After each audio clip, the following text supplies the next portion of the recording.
प्रीति में आज आप लोगों के लिए सोशल साइंस का प्रैक्टिस सेट लेकर आई हूँ। प्रीवियस ईयर का है, बहुत ही इंपॉर्टेंट क्वेश्चन है। जितने भी अभी आप प्रैक्टिस करते हैं क्वेश्चंस प्रीवियस ईयर को, उतना आपके लिए बेनिफिट है, क्योंकि प्रीवियस ईयर से बहुत क्वेश्चंस होते हैं एग्जाम में और आते भी है। तो इसका बेनिफिट उठाइए। और जो भी ये जो आ रहा था कि सीटेट का जो एग्ज़ाम हो रहा है का डेडलाइन आया था कि 29 दिसंबर से आपका जनवरी तक होगा, तो वो फेक न्यूज़ है। अभी तक कोई इन्फॉर्मेशन नहीं आया है सीबीएसई की तरफ से कि उसका एग्ज़ाम होने वाला है कब। ठीक है, जब अभी आपका एडमिट कार्ड आ जाएगा तब समझ लीजिएगा कि आपका एग्ज़ाम होने वाला है। जब तक एडमिट कार्ड नहीं आया तब तक कुछ भी इन्फॉर्मेशन नहीं है सीबीएसई की तरफ से। और एडमिट कार्ड भी एग्ज़ाम के आने से आपका 10 दिन 15 दिन या एक सप्ताह के अंदर आपको उतना टाइम पहले पता चल ही जाता है। तो अभी बहुत टाइम है, अभी नहीं आया है एडमिट कार्ड, तो जब तक नहीं आया तब तक आराम से अपनी तैयारी करिए और पढ़ते रहिए। ठीक है, थैंक यू। और आपको अगर मेरा वीडियो अच्छा लगे तो लाइक और सब्सक्राइब करेगा, बेल आइकन को हिट करेगा, जैसे मैं जो भी वीडियो डालूँ उसका आपको नोटिफिकेशन मिलते रहे। तो आइए स्टार्ट करते हैं सोशल साइंस प्रीवियस ईयर्स। ठीक है, बहुत ही अच्छे क्वेश्चन है। अगर आप अच्छे से ये क्वेश्चन कर लेते हैं तो एग्ज़ाम में आप क्वालिफाई करने के लिए बहुत ही हेल्पफुल होगा सोशल साइंस, जो कि 60 नंबर का होता है। अगर आप इसमें अच्छा नंबर लिए आते हैं तो अच्छा स्कोर कर सकते हैं। ठीक है, तो आज के लिए इतना ही। आइए फिर स्टार्ट करते हैं। आज हम लोग मौलिक भारतीय संविधान का मौलिक अधिकार पढ़ेंगे। ठीक है, तो कुछ अधिकार है जैसे कि समानता का अधिकार। समानता का अधिकार अनुच्छेद 14 से 18 तक है। अगर पूछा जाएगा कि समानता का अधिकार कौन सा है तो आप बता सकते हैं कि अनुच्छेद 14 आर्टिकल 14।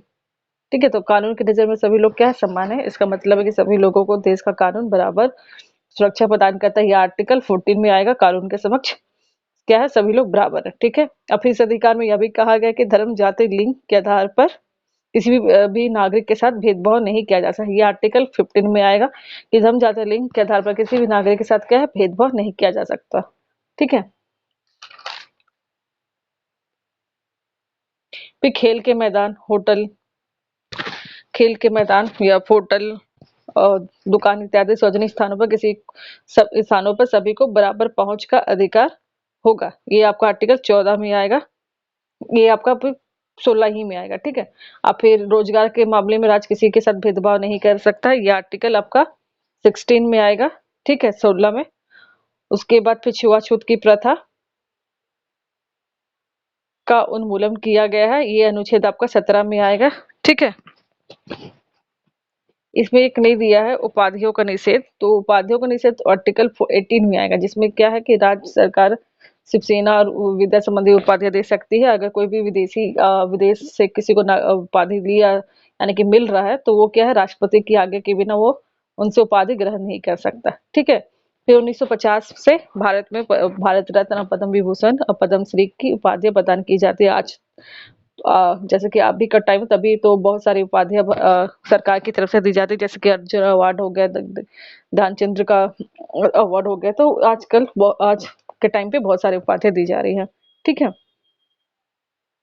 ये था आपका स्वतंत्रता के अधिकार में आता है अनुच्छेद 14 से 18 तक। और ये है स्वतंत्रता का अधिकार। स्वतंत्रता का अधिकार अनुच्छेद 19 से 22 तक होता है। ठीक है, तो स्वतंत्रता का अधिकार क्या है, इस अधिकार के अंतर्गत अभिव्यक्ति और भाषण की स्वतंत्रता है, सभा और संगठन बनाने की स्वतंत्रता, देश के किसी भी भाग में आने जाने और रहने तथा कोई भी व्यवसाय या पेशा या कारोबार करने का अधिकार शामिल है। अनुच्छेद 19 से 22 तक है। फिर शोषण के विरुद्ध अधिकार, संविधान में कहा गया कि मानव जबरिया श्रम और 14 से कम उम्र के बच्चों को मजदूरी पर रखना अपराध है। ठीक है, जैसे कि मानव व्यापार जबरिया श्रम, यह अनुच्छेद 23 में आएगा। और फिर 14 वर्ष के कम उम्र के बच्चों को मजदूरी करना, ये अनुच्छेद 24 में आएगा। तो ये जो शोषण के विरुद्ध अधिकार है ये आपका 23 टू 24 है। तो जबरिया जो श्रम लिया गया है वो अनुच्छेद 23 में आएगा। और 14 वर्ष से कम उम्र के बच्चों को मजदूरी पर रखना अपराध, ये अनुच्छेद आपका 24 में आएगा। ठीक है, मानव व्यापार या जबरिया श्रम तो शोषण के विरुद्ध अनुच्छेद 23 और 24 है। ठीक है, फिर धार्मिक स्वतंत्रता का अधिकार ये आपका 25 से 28 तक है, जिसमें क्या कहा गया है, सभी नागरिकों को पूरी धार्मिक स्वतंत्रता दी गई है। प्रत्येक व्यक्ति को अपनी इच्छा का धर्म अपनाने, उसका प्रचार प्रसार करने का अधिकार है। यह अनुच्छेद आपका 25 से 28 तक हो गया। अगर धार्मिक स्वतंत्रता का अधिकार पूछा जाएगा कि कौन सा अनुच्छेद में हुआ है तो बता सकते हैं कि अनुच्छेद 25। ठीक है।